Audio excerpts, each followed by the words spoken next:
जवाहरनगर येथील महापालिकेच्या मालकीची इमारत भाडेतत्वावर देण्याचा ठराव महासभेत नामंजूर करण्यात आला। नगरसेवक प्रवीण सोनवणे यांनी हा ठराव महासभेत मांडला होता।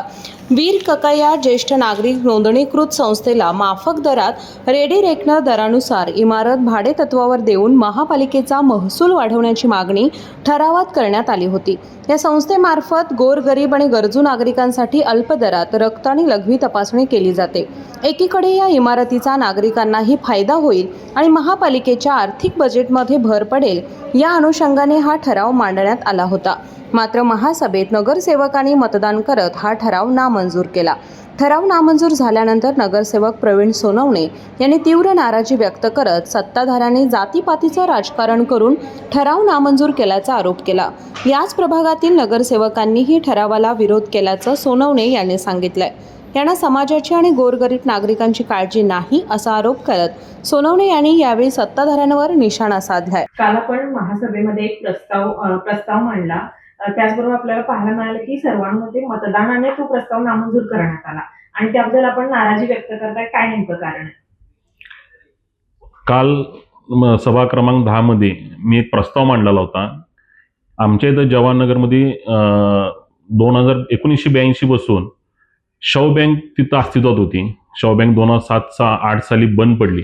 तेव्हापासून ती जागा, इमारत टोटल बंद आहे। त्याच्याकडे महापालिकेचं लक्ष नाही आहे। एकीकडे आयुक्त म्हणतात की उत्पादनाचे साधन आणावे, जागा भाड्याने द्याव्या, उत्पादन वाढव्या, आणि दुसरीकडे मी तो प्रस्ताव मांडला असताना आमच्या इथं ज्येष्ठ नागरिक संस्था आहे, वीर ककाया समाजाची ज्येष्ठ नागरिक संस्था आहे, आणि ही आमचा समाज एक मागासवर्गीय समाज आहे।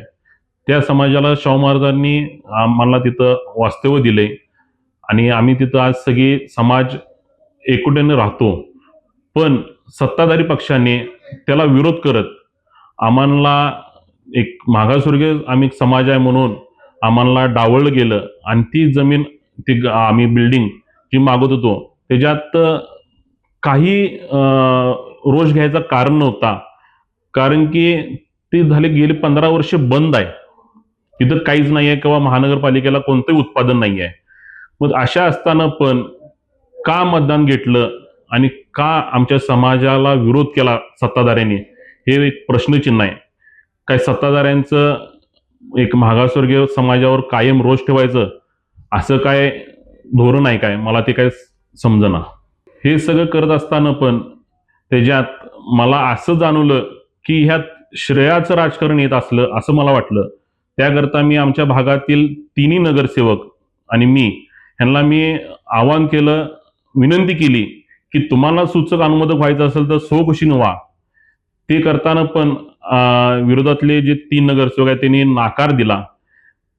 नकार देताना मला त्यात फक्त एक वाईट वाटलं की आमच्या समाजाचेच नगरसेवक या आहेत, जे माधुरी वटकर, त्यांचे सासरे हे आमच्या ज्येष्ठ नागरिक संस्थेचे अध्यक्ष आहेत, किंवा त्यांना समाजाकरता काही आपुलकी वाटली नाही काय विरोधात मतदान करताना, किंवा त्यांना पक्षाचं एवढं मोठं कवच चढले की त्यांना समाजासाठी काहीच वाईट, म्हणजे चांगलं किंवा वाईट, किंवा समाज आपला मोठा व्हावा किंवा आपल्या समाजाच्या गोरगरीब लोकांना सेवा मिळावी ह्याची कुठं काळजी नसल्याचे मला 100% जाणवलं।